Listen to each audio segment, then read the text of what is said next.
Any more interactions among the two of you? Ask each other questions, or should we turn it over to Mr. Lyke? I think Joan had a good idea. Okay. We get at each other at the end. All right. Aren't they nice? Would that the commercials we see on television would be as polite and as informative. Thank you both. Tim Lyke, would you, I'll give you the microphone and you can begin asking questions of both candidates. Thanks, Brian. And thanks again, I'll repeat, Brian, we appreciate your both sharing the stage here and coming and helping us to be better informed citizens and make more informed votes. So thank you both. Mr. Buress brought up the issue of economic growth and job growth and wages. And it is true that statewide, while we have benefited with the economic upswing that the nation's enjoyed, we have lagged behind the state average, and that's under both Democrat and Republican governors, the exception being Governor Tommy Thompson, but that was quite a while ago. What do each of you recommend in terms of helping the state improve upon being below the national average? That is to say, how can we grow our economic growth as well as our jobs and people's wages?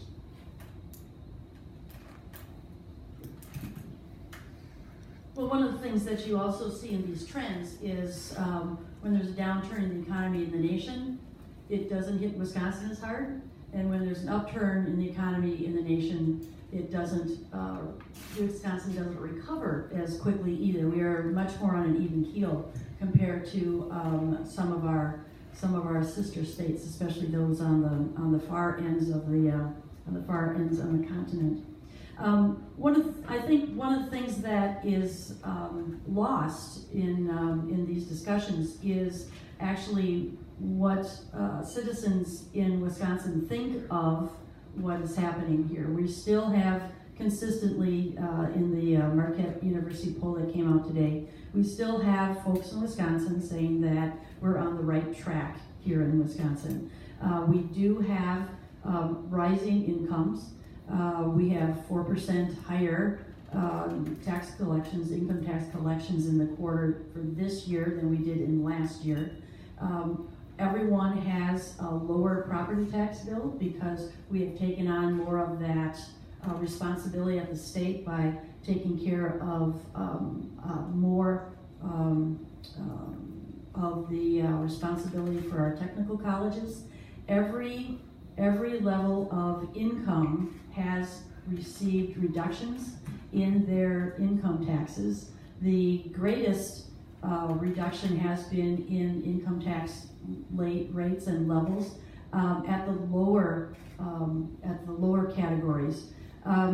So we have been putting more money in your pockets over the last 8 years, and we have put more money into schools for kids and for the classes. And one of the things we've done in this last budget is something I fought for was that the extra money that we put into schools was not put in through the formula, because most of our schools in this district are not getting the higher percentage like a Milwaukee or a Ballweg does. And so what we have done is we've actually put those $200 extra per student per year over the last 2 years for the number of students that are in our schools. Why do a lot of our schools have lower funding? A lot of them is because they just have less students. Not only are there students that are going out of our districts because of open enrollment is the thing that happens in most of our areas. Our Wisconsin Economic Development Corporation, I think, has overall done a good job since that was instituted about 6 years ago. In the 41st District, we have had supported nearly 6,000 jobs with incentives.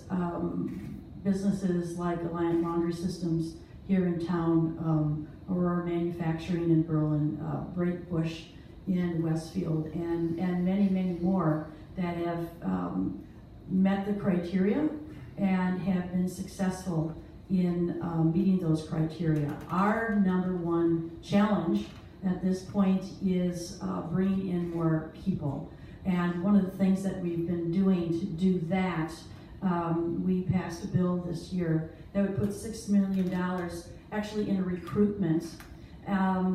We all see the advertising out there for tourism to bring people into the state. We see Michigan and South Dakota and the other states trying to get you to go there. Well, we are actually going out and working on recruiting more employees for Wisconsin, because that's what we are lacking. There's over 90,000 jobs available on the Wisconsin Jobs Network, and many more. You see when you go up and down the street that people are looking for jobs. I got a postcard in the mail yesterday from the Walmart Distribution Center in Beaver Dam telling me that I could earn at least $17 an hour if I went to work there. And it was to Postal Patron, it wasn't to Joan Ballweg. So they were just out there fishing as to looking for workers. The big thing we're doing right now in trying to do this recruitment, and I was talking with my niece's husband over the weekend, who is National Guard recruiter, Army National Guard recruiter in Wisconsin. We are actually going to military bases and the state of Wisconsin and our employers going to military bases when they have their job fairs. And when they have their job fairs, the military will pay to have you, when you're leaving the military, move you to wherever you want to go. And so what we're trying to say is there's a great case for a good job if you come to Wisconsin. Wisconsin is number one in the amount of benefits that we offer our veterans, better than any other state in the nation.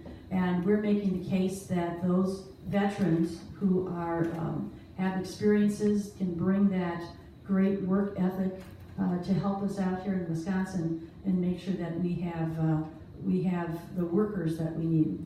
Thank you, Joan. Frank? And again, reminder, the question is,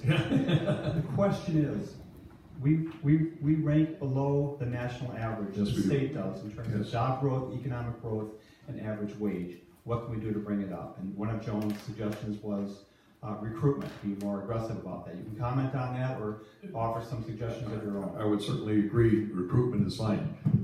If it's okay, though, I'd like to take issue with some of what was said. I know the question was not about schools, but in fact, 222 school districts in the state actually received less state money this year than last year. As a result, citizens were required to vote on referendums to supplement those shortfalls from the state, and I believe added $239 million where voters voluntarily said, I'll raise my taxes to keep my school going. There have not been record contributions to the school system. I know that there's charts on the internet that show how each year it's ticked up, but they failed to put the first year where it fell so sharply. On the jobs issue, I think we have to take a long-term approach with the jobs issue. We have, I think it's just within the last week, I think it was a RAND study report that said that in the Midwest that 50% of the jobs that we currently pay people to do will not even exist in 8 years. We need to be looking much further beyond what we do this year or next year to recruit more people into the state to do jobs. And we also have to pay attention to the fact that we lose 14,000 college-educated people from this state every year that go to other states. It's difficult to be recruiting while you're at the same time ushering people out. Thank you. Frank also mentioned gerrymandering, and I was going to discuss that. Democrats, of course, contend that the state has been divided into districts, which certainly help Republicans to keep their seats. Republicans counter is that this is not a judicial issue. frankly, to the victor belong the spoils. And it has always been, whether Republican or Democrat, it has been their prerogative to decide how to draw up the districts for state and assemblies. So could you discuss the current situation in terms of, not the Supreme Court case that was dropped or the new cases that were filed Friday, but your take on the way that districts are currently drafted, and whether you're happy with them, and if not, what do you suggest we should do? My feeling is, well, all you have to do is look at map of District 41 and understand what the problem is. Not one complete county in the district, not one complete county, but pieces of 8 different counties, including one county where nobody ever votes in this district, Juneau County.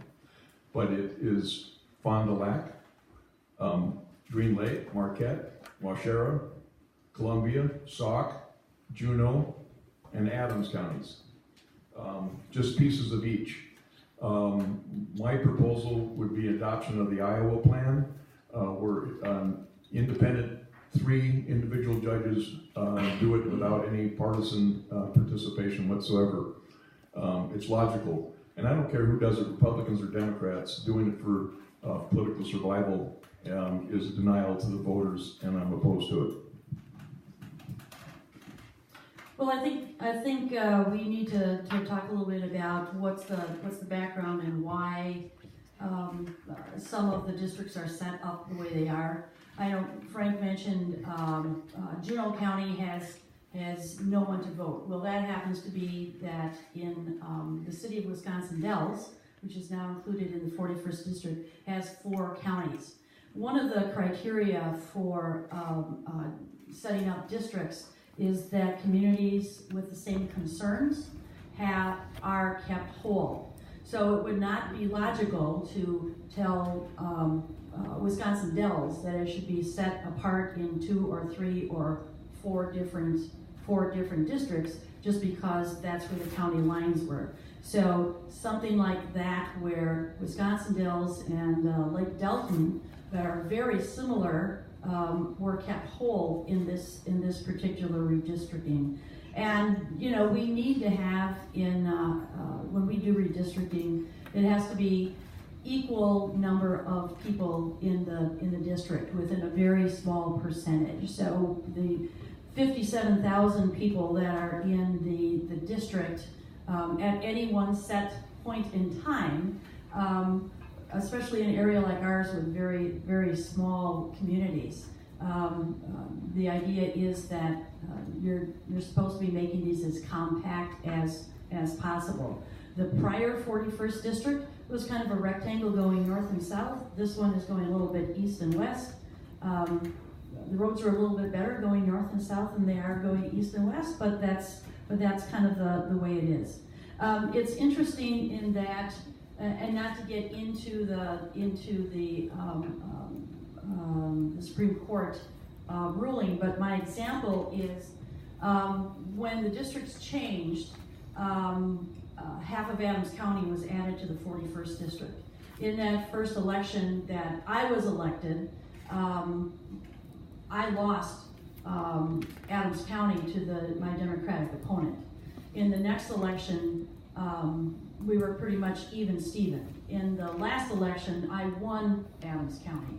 Now, was that because the people were different? Possibly. Was it because that people felt it didn't matter what party you were, if I was going to be responsive to the folks and be part of their communities? People have changed their minds when it comes to these elections. So trying to say that we're going to peg all these people in these particular locations, a particular party, I don't think is realistic. And the last thing I wanted to mention that Frank mentioned was the number of people that vote Democrat versus Republican, and that has some standard whether there should be more seats allocated or not to Republicans and Democrats. We're not a parliamentary system. You're not voting for the party. You are actually voting for individual people. And it just happens to be the case that Democrats are much more engaged and have more people running. So even though we have 64 Republican members in the legislature this year, there's about 35 that do not have a Democratic opponent, where out of the 35 Democratic seats currently in the Assembly, there's only 6 that have Republican opponents. So in other words, there's just more folks out there that get a chance to vote R or D around the state. So if Frank wouldn't be here, there'd be no Democratic votes at all. If I wasn't here, there'd be no Republican votes at all. And so just by going to those raw numbers, I think is not a valid measure of support for Republican or Democrat. I think you have to look at the statewide numbers to actually be valid to a greater degree. So, Joan, if I may follow up then, is the process fair and even-handed if the party in power is drawing up the district? I mean, it would seem on its face that would be the fox guarding the hen house. I guess I'm not going to disagree with you on the fox guarding the hen house, but there are rules and criteria for what is going to be challengeable when it comes to laws. More often than not, these redistricting is going back to the courts because there is some flaw in the party, or there's a split control, so there is no final resolution. So I think in this last case, I'm quite sure that folks on my side of the aisle were very careful to try to meet all those criteria. That has been challenged, and I'm sure when the foot is on the shoes on the other foot, folks are being careful to make sure that they're meeting the same criteria also. Thank you. Frank, did you want to respond to that? Yes, please. I don't think any reasonable person can deny the simple fact that when the party in power has the ability to draw the lines will be drawn to suit that political party. In the last election, the Republicans did get 52.8% of the vote, and they control about 2/3 of the seats of the legislature. 2 years before that, the Democrats got almost an identical percentage of the vote, and yet they still held just about 1/3 of the seats. Those lines are drawn to suit the party, and that doesn't make any difference whether it's a Republican or Democrat administration. That's what's been happening. And the only way to resolve that problem and make this fair for the voters is to allow an independent body to do it. Thank you. I want to respond to something you said, Frank, in your opening comments. You said that the state currently allocates more money for corrections than it does for the university. What are you suggesting we do with corrections? Should we be letting more people out? And if so, who? And what is the correct level then to be funding the university if it's not what it currently is? I personally think that we over-incarcerate. In this country, we've got 320 million people, and we've got 73 million people with arrest records. That just seems almost unbelievable. But we need to take a total look at our criminal justice condition. A lot of the reason that you got that many arrest records is because of the war on drugs, which I view as being a terrible failure, especially with the issue of cannabis, where 850,000 people a year get arrested for having marijuana in their car or their house. But they generally are not incarcerated. I mean, I'm asking specifically, who would you suggest not be incarcerated that currently is in prison? Nonviolent offenders. There are alternatives. And give me some examples of nonviolent offenders. Is it somebody who's burglarizes a house in the middle of the night because nobody's there and so nobody's hurt? Well, personally, I feel offended by that. Is somebody who's selling drugs, selling pot, for example, is that nonviolent? I don't know. I don't know.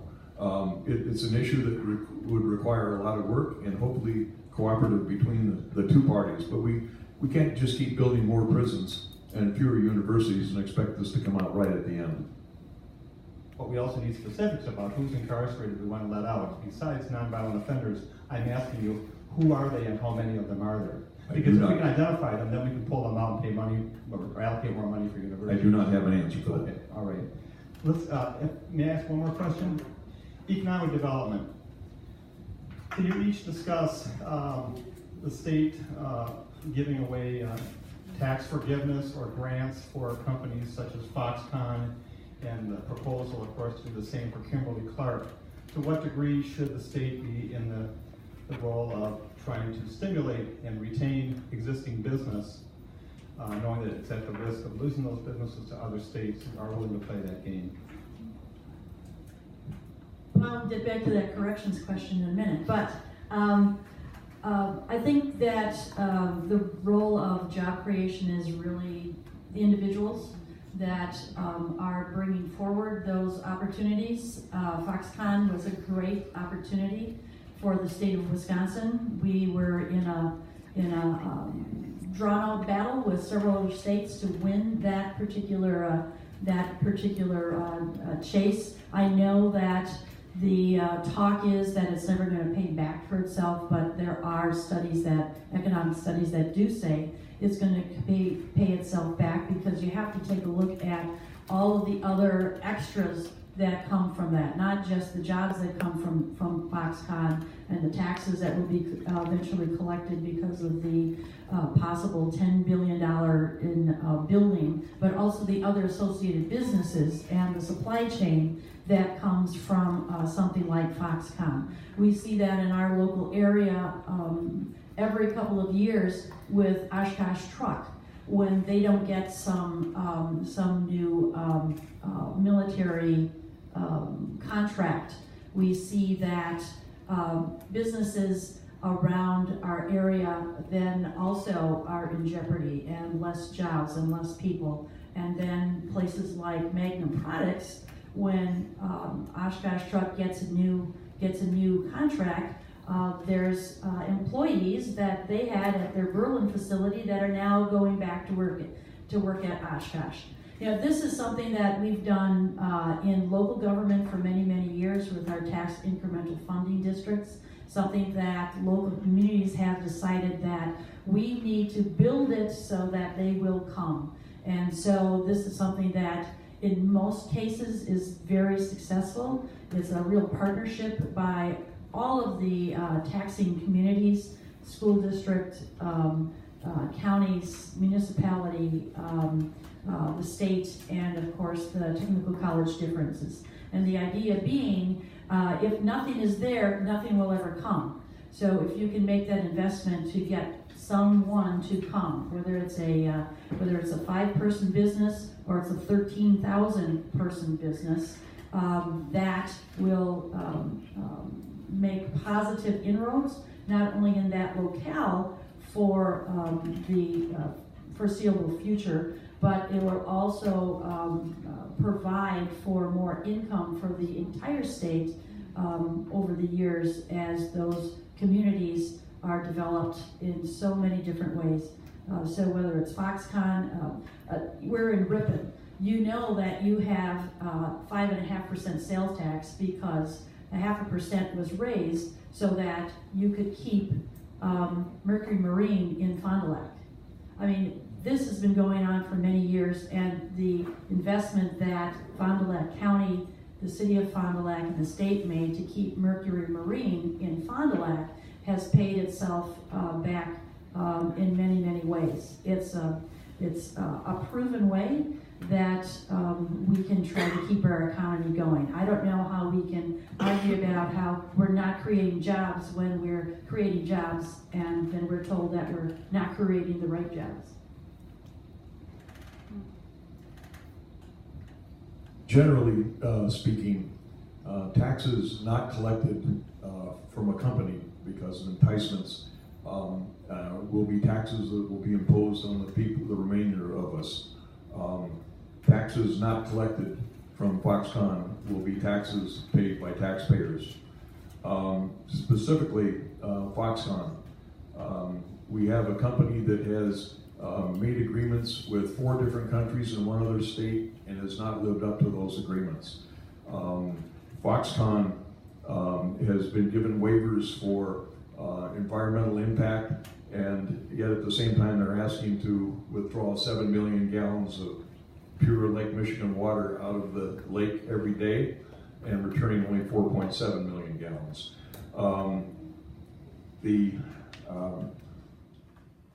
At some point in time, there's got to be a balance. I believe in economic development, but not at the point where we give away the store. $4.8 million, I believe, is the latest price tag for both tax incentives and in actual costs. Transportation money going for roads there that aren't going for roads elsewhere. Foxconn today, Kimberly-Clark tomorrow. Somebody else then says, I'm leaving too if you don't do me. And then Corning says, well, you give me 17% on all my salaries over $35,000 and maybe we'll come here too. There's got to be a line drawn and it's got to be rational.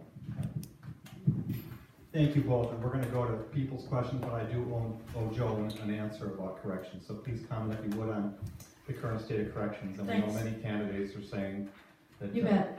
Yeah. And Frank is entirely right that we do now spend more money on corrections than we do on UW. But we also have seen in the prior 15 years that UW just continued to raise tuition to try to gain more money. So we've told them that they need to take a look at their reserves and they need to, I guess someone didn't like that answer. But anyway, many people appreciate the tax freeze or the tuition freeze. But we've told UW that they need to take a better look at their reserves in moving forward with their programs. The corrections piece, yes, I think we should do a better job with the folks that we do have in corrections. I have suggested and worked for several years. We have a lot of inmates in our corrections facilities that are frail, elderly, sick. I think we should have alternatives to our current correction system to take care of those folks in a situation that would be less secure, but would be able to take care of them better.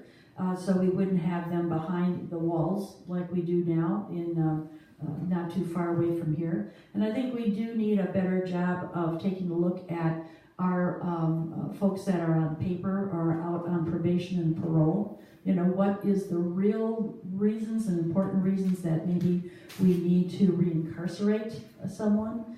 Something that I've been talking about with the chair of the corrections committee. And the intention is to do some hearings on that next year to make sure that folks that are put back in jail are put back in jail for the right reasons, and for folks that just need a little more support and can be functional and productive workers, keep them in society. Joan and Frank, thank you very much for your answers, and thanks again for being here. Thank you, Tim. Thank you for the answers. We have about 25 minutes, so I'm going to open it up. I would just ask people to raise your hand, and if you would just tell us who you are, and if you could make the question concise so that I can accurately repeat it for the microphone. Okay? If you haven't gotten an opportunity to speak and you want to, we will have a reception after the question period at 7:45 next door in Todd Ware Building in the lounge. And our candidates are invited to stay for as long as they can for continued conversation. So let's open it up. The lady in the back? Yep, Or the woman in the back, I'm sorry. Sometimes I'm a lady. My question has to do with education. Do you believe that public tax dollars should be used as vouchers to be given to families to be used for faith-based schools and private schools? Depending on your answer to that, if it is that you think that should be done, then do you think that school districts should be able to include the amount of public tax dollars that are being used in that purpose to be put on their tax statements? Like, I believe it was 5 or 7 school districts. My home district of Rhinelander was one of them that asked the state legislator to please look into doing that, so the general public knows not only have their money been cut from the state, but now their tax dollars are also being decreased to go to schools that are on the list, which grows each year in the voucher program. And I'm just going to say something so all these folks understand. There's 4 voucher programs in this state. Let's not even talk about Milwaukee. That's a disaster. It always has been. Let's not talk about the district I used to teach in for 18 years, Racine, which that voucher system isn't very good either. Let's talk about the 2 voucher systems that affect every other school district in this state. And the newest one, which gives $12,500 to each special needs student who leaves the public school system and goes into a private school. Which then makes their IEP null and void. So if anybody knows what I'm talking about with that, you'll understand the significance of that. So basically it's, do you believe private tax dollars should go to fund faith-based and private schools? And secondly, if you do, should that information be on the tax statement so the taxpayer understands where their tax dollars are going? Thank you. So we've heard the question. Do you believe the taxpayers' money should be used to pay for vouchers that parents can take to faith-based schools?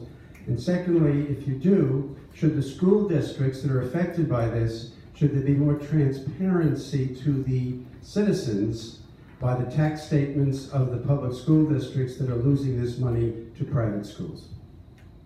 Is that accurate, ma'am? Well, and to be fair, faith-based and private schools, because not all of the schools in the voucher program are faith-based. Faith-based and private schools. My answer is absolutely not. The public school systems are becoming responsible for the payment of the tuition for the private schools in those districts. So you actually have voucher tuitions being charged to the public school system in amounts that exceed what the state gives to the local school district. We have school districts, I believe that the 2 tuition rates that she's talking about are about $7,700 and about $8,300. And yet we've got districts that only make $2,700 per student or $3,300 per student. Montello, $3,900 per student. And yet those are debited against the public school system. So for those reasons, not at all. And if indeed they were to be paid out, yes, they should be on the tax bill so the public can see where their money's going. That's just transparency. The number of students that can take advantage of this increased by 1% a year until the 10th year, and the cap is off. I think it's an unsustainable system to be paying more for the private school tuition than the district receives in funds from the state. So I do support some cases it's vouchers, some cases it's something else. It's a system that we've had. It's a system that we've had since Tommy Thompson, started this.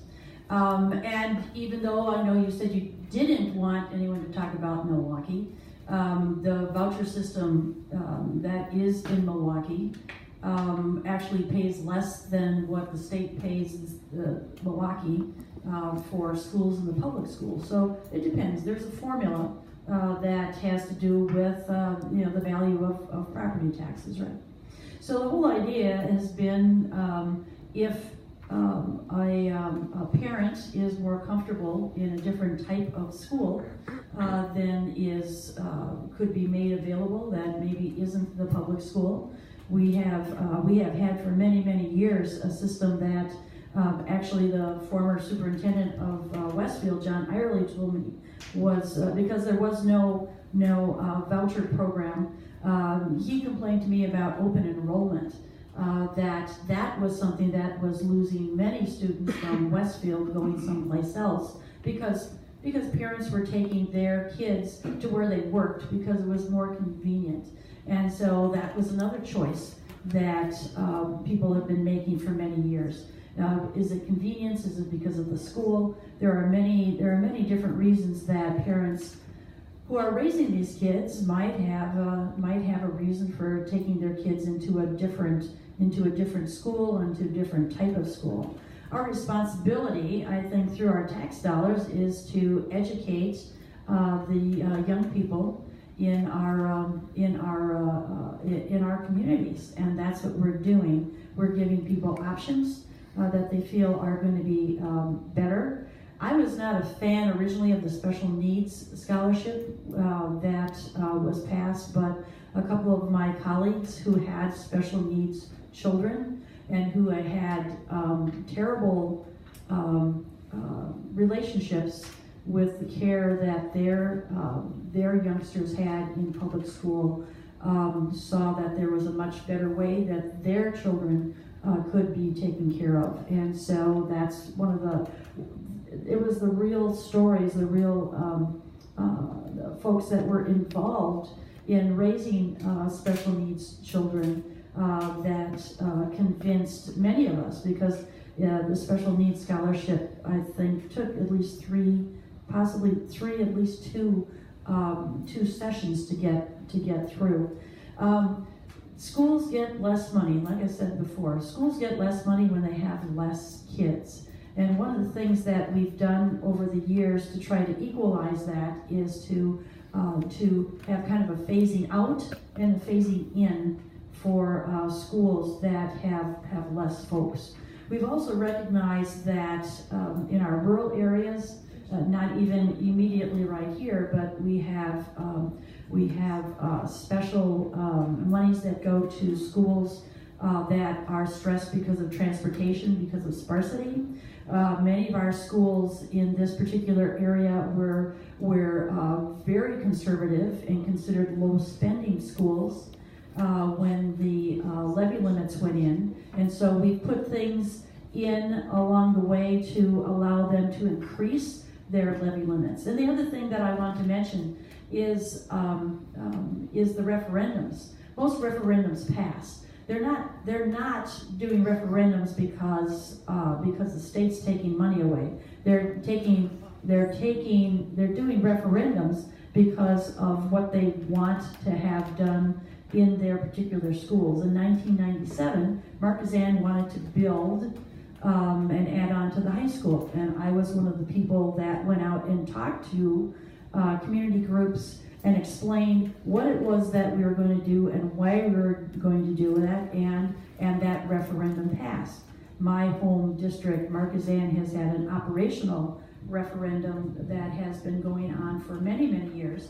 And even though it's set at a certain rate, it's up to our school board to decide how much of that money they're going to be using. And they never use all the money that they never tax all the money that they have available to them. So referendums, talk about responsibility of local people. A referendum is something that you can do and you can learn, and you can make sure that your local community is going to be spending your tax dollars the way you want that to be done. Thank you. Another question? Can you answer the second half of my question? Do you believe? Oh, yes, yeah, sure will. And so this question has come up before, and the question was, how should you put that on the tax bill? Well, we don't put. How should you put it? Not how, but should you? The how is you put a line on there. It's all the same thing. So right now, our property tax bill shows you how much property tax is being raised. Right now, there's nothing on your property tax bill that tells you how much money the state is paying for that school. It doesn't say how much money your county or your municipality is getting in road aids or shared revenue. So our tax bill, I don't believe, is related to the general purpose revenue that is going towards school vouchers or charter schools or open enrollment. I believe that your tax bill very simply tells you how much is related to the value of your property and how much your school district or municipality is going to charge you for the services that they're providing. And they don't tell you how much they're already getting from the state. So if we want to put all of that on, maybe we could do that. And there would be, in Ripon, there'd be zero component for vouchers because there are no voucher schools in in Ripon. The only voucher school I'm aware of in the 41st district is a school in Berlin. So what would that show you then? It would be a zero. It would not be a component of your property tax bill. That would be great, then people would know. Another question? Yes. This is Pat DeBrunska from Green Lake. This is for you, a question for you. You had said earlier that you and the Republicans were pro-education, but the Republicans and Walker have taken $1.6 billion out of funding for education in the state.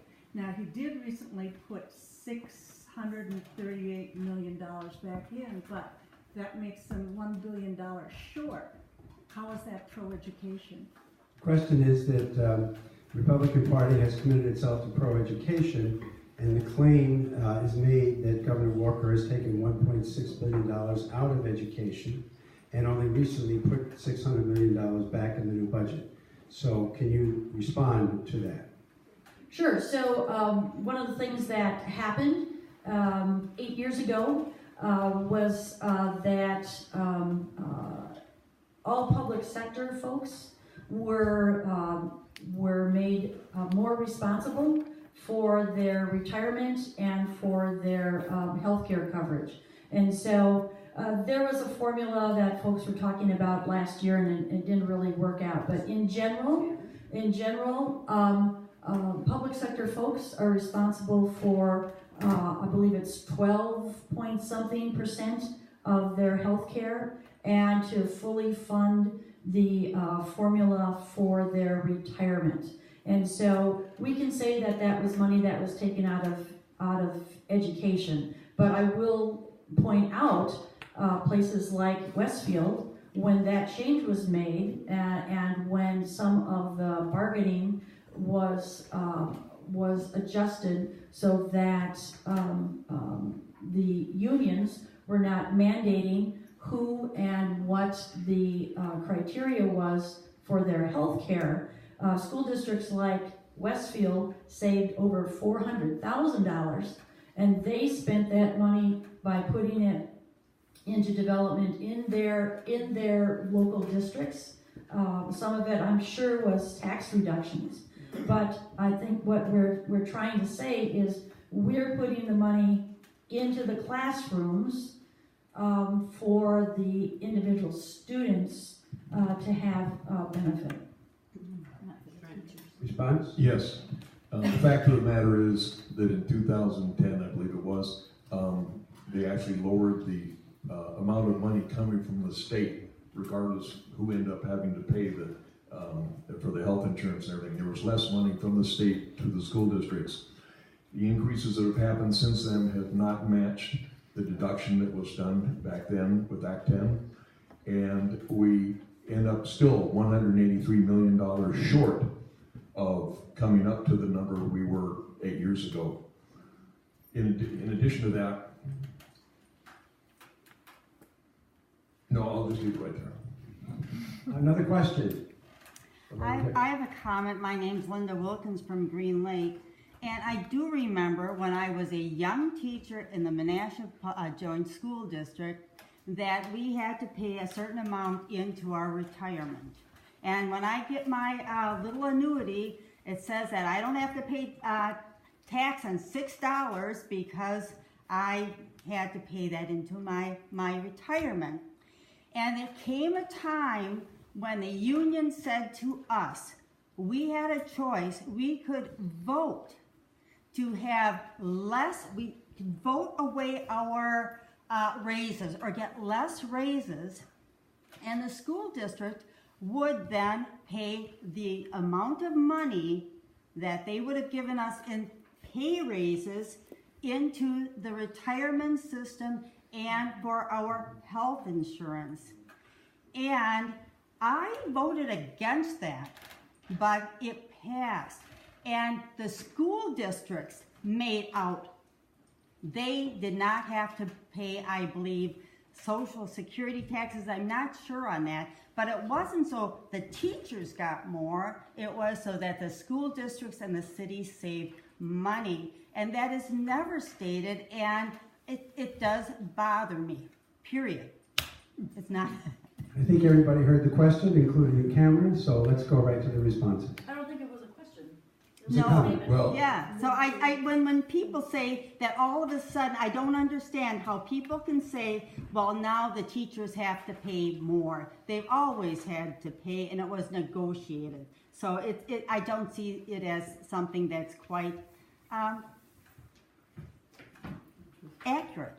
So, and you can both comment on that. It just raises the hair on the back of my neck. I hate to tell you that. Comments. And well, it should, because that's exactly what happened. When teachers were at the bargaining table with their union representation, they were given the opportunity in their pay raises to emphasize benefits or salary. They actually could get more dollars worth in the benefits because there weren't the payroll taxes that were applied as if it would for salary. So those districts that focused on getting fringe benefits and their retirement fully covered, they ended up getting really hurt when Act 10 passed, because those are those districts that ended up with losing those same benefits. Their Cadillac plan that they paid for with their given salary increases became the lowest on the state health insurance plans, and they got the worst of it. You're absolutely right. Another question. Professor Houghton. Should Wisconsin accept federal funding for expansion of Medicaid? If so, why? And if not, why not? Should Wisconsin accept Medicaid funds to expand Medicaid in the state? And if not, why not? So we've decided not to because we were afraid right from the beginning that this was not going to work. In October of 16, our Minnesota governor to the west is famously quoted as saying the Affordable Care Act is no longer affordable. And so one of the things that we've seen the same thing here in Wisconsin, that it's not affordable, it's not panning out. We have, in Wisconsin, we're lucky, we have at least 2 healthcare providers in every one of our counties, but I was talking with someone in Adams County just the other day who moved from Wood County, and the healthcare provider they had was not available in Adams County, so they had to change their healthcare providers. One of the things that we've done in Wisconsin this past year to try to bring down the rates on the marketplace, which is what would be mostly affected by taking those funds, is we're investing in some underlying insurance. And so because of that, we've seen Molina Health, and we're hoping there'll be others, will be out in the marketplace when it comes up again, and we will see lower rates because, as I said before, the affordable care is not affordable. One of the things that you've seen, and Frank mentioned it earlier, but he correctly characterized it as possible. The Affordable Care Act talked about pre-existing conditions. We will make sure in Wisconsin that pre-existing conditions are covered. We have been covering pre-existing conditions here in Wisconsin. I remember back in the 06 or 08 address by Governor Doyle in the State of the State, very proudly saying that we were at 95% of all the people in Wisconsin were covered by health insurance. One of the reasons was because of the high-risk insurance pool, which Wisconsin started, which we had to get rid of because of the Affordable Care Act, because they were going to do it themselves, but they really haven't quite through the marketplace. But we have now gotten back after the Affordable Care Act and after trying to say that we were going to have access to health insurance for all. We are finally back to 95%. Where Wisconsin was back in 2006, 2008. So we're trying to make sure that we have a very good system here in Wisconsin. I know of folks, and I've heard many stories of folks that have moved to Wisconsin because of our good coverages. I think we're doing. We'd like to have everyone, but you'll never have everyone covered because there are people that are in and out of their jobs that are going to be covered by their jobs, those types of things. So it's just like we'll never get to zero unemployment, even though we're at 2.8. We'll never get to zero. We'll never get to everyone being covered, but I think 95% plus. I think we're well ahead of the game in most states. My answer is yes, we should expand Medicaid. Currently, we provide Medicaid for those at 100% of the federal poverty level. Expanding Medicaid would allow us to take that to 133% of poverty level. The difficulty is that the people between 100% and 133% of the poverty level are not people that can afford health insurance on their own. So by denying it, we're doing a couple of things. First of all, we're denying the opportunity for health insurance for those people that are the least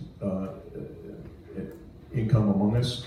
And in addition to that, we all pay our federal taxes, sometimes with a frown, but we always pay our federal taxes. Federal government's offering to pay 90% of that back to us to expand Medicaid, the cost of Medicaid. 90% they'll give back to us. It would have been higher if we'd expanded it earlier, but since they'll only give us 90%, why not take it?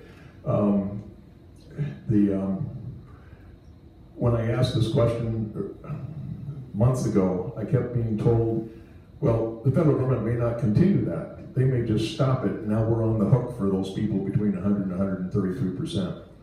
Well, they could do what Arizona and Nevada did. They put a condition in that they expanded on the condition that federal funding continued. And the moment that it ceased, then their obligation ceased. But we haven't even done that. Couple more questions. Gary. Yes, my name is Gary Wetzel. How much is the deductible on your medical insurance plan? How much is the deductible on, you meaning on these two candidates? Yes. How much is the deductible on each of your medical insurance plans? It depends what it is. So I think for some of it's, for most of it, it's 500 Per year? per person. Well, because this is the two of us.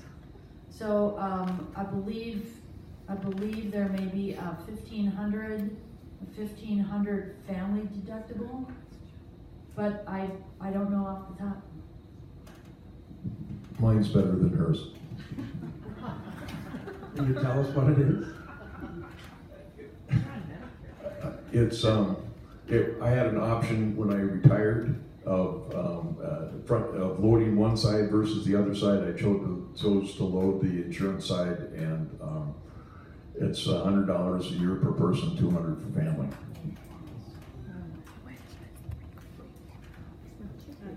Question. My name is Sharon Samuelson, and I live near Oxford in Marquette County.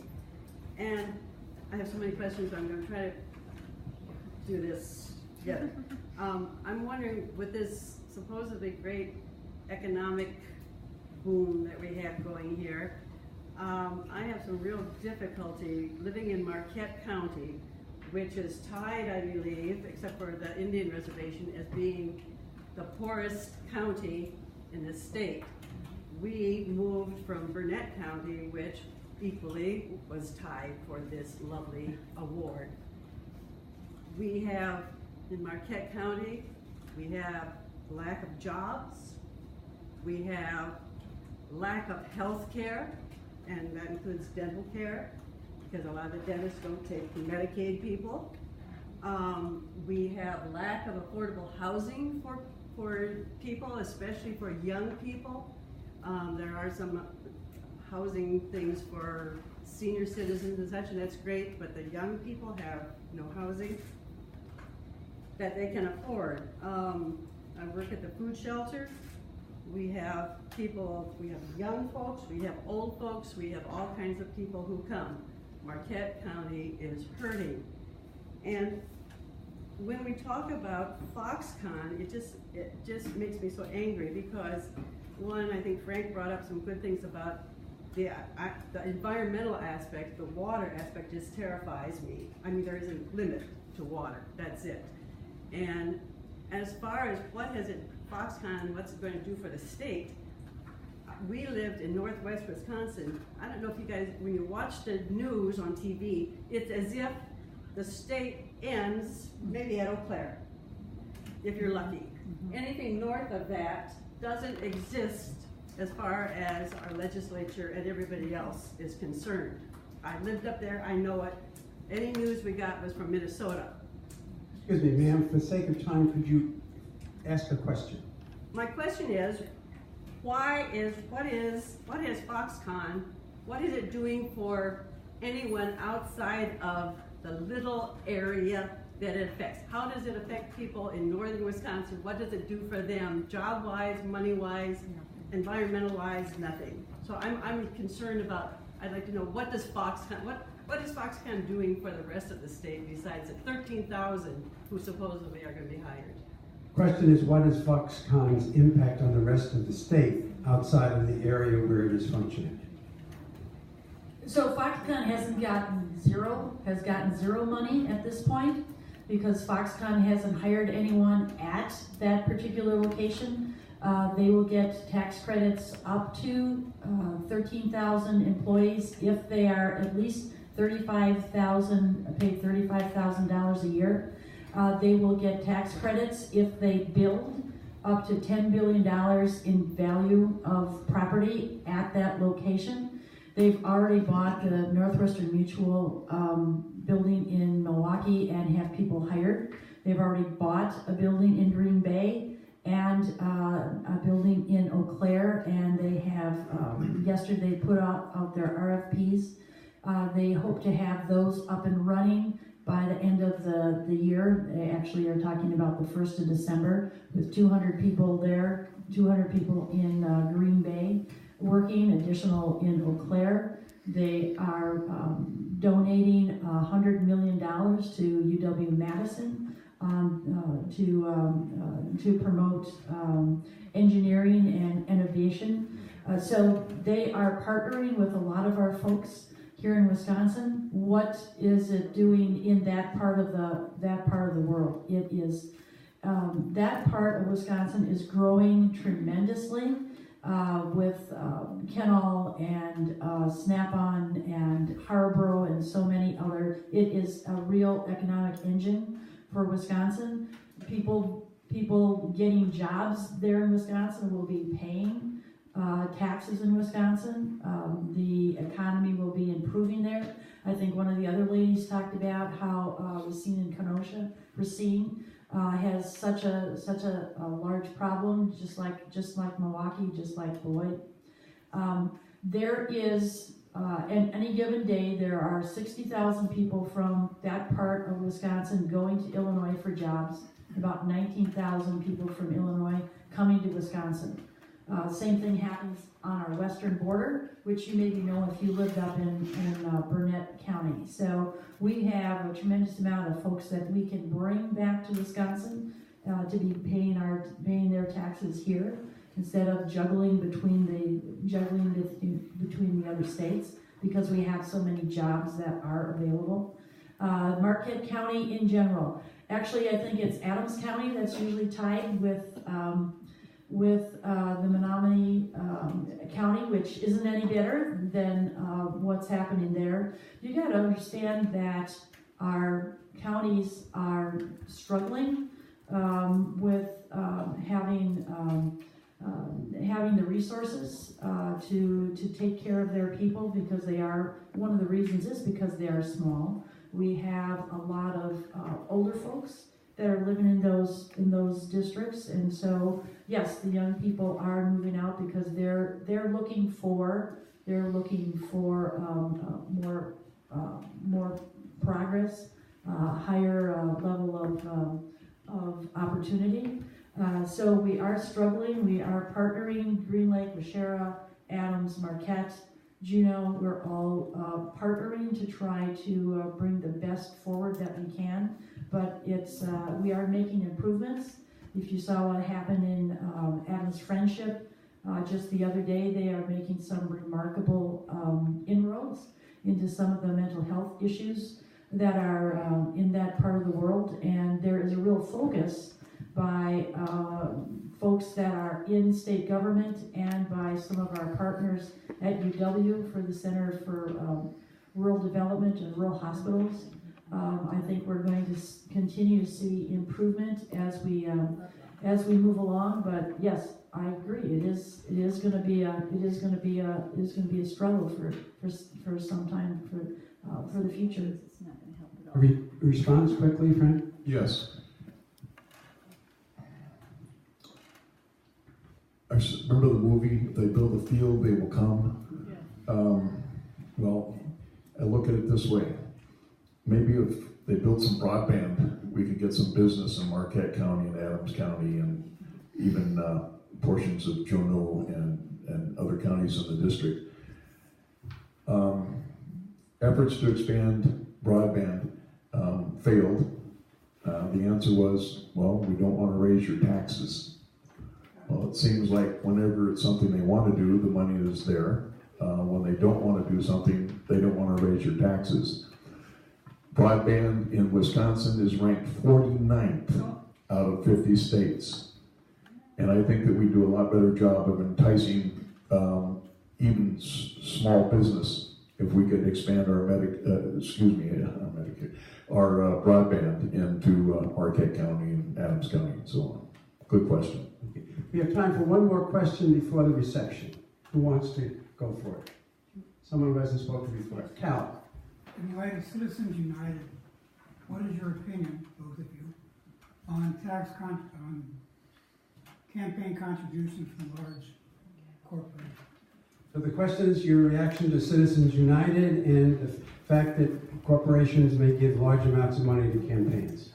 I've been working with United to amend for the last couple of years to actually get a constitutional amendment to overturn the Supreme Court decision called Citizens United. I have successfully taken that to a number of villages and towns and had it passed.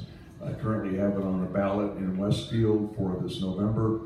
I am totally opposed to the idea that corporations are somehow equated to people and that money is somehow equated to speech, and therefore we're denying free speech by denying people the right to give millions of dollars to political candidates. I'm dramatically, terribly opposed to the Citizens United decision. It's got to be overturned. The idea, in a recent debate, Joan mentioned that it was to give corporations a fair footing with the unions, when in reality,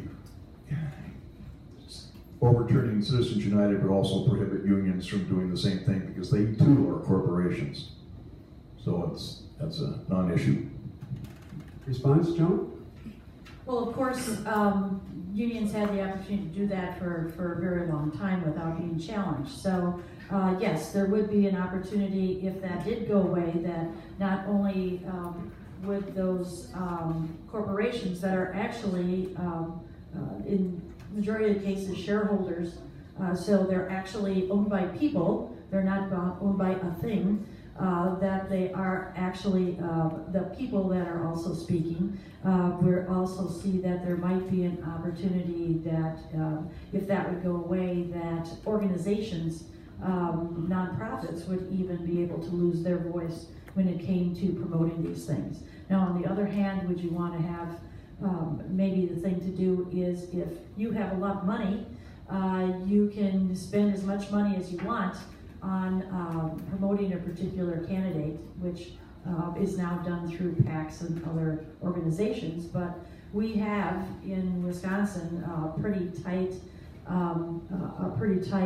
system of ethics control, and so we do not allow people to donate more than X amount of dollars to a political candidate, depending on the race that they're in. So in general, it's giving the opportunity to have a broader voice for folks, and I don't see, without a lot of changes, that that's going to go away. And as you said, it has to do with unions and also has to do with organizations that would then also be required to not have a voice.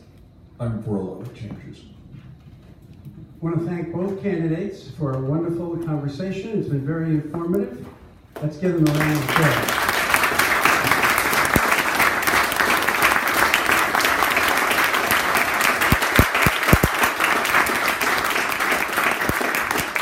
I want to thank our co-sponsor tonight, Ripon Commonwealth Press, represented by Tim Lyke, the publisher, and thank you for your fine questions. Thank you. We're going to have a reception for those who would wish to stay, and we hope our candidates could come at least for a few minutes. The reception is going to be in the building next door. So I'm going to ask my colleague in the back, Professor Stephen Miller, if you would start going across the sidewalk. Just follow Stephen. It's on the first floor in the lounge in Todd Ware building. And our next event that's scheduled is October 11th, when the Democratic candidate for Congress from the 26th District, Daniel Cole, will be here. And we have invited the sitting representative, our Congressman Glenn Grothman, to come and to do a debate as we have heard tonight. So we hope that he will come and we'll have another debate. But Dan Cole will be here on October 11th. Thank you all very much for being a wonderful audience.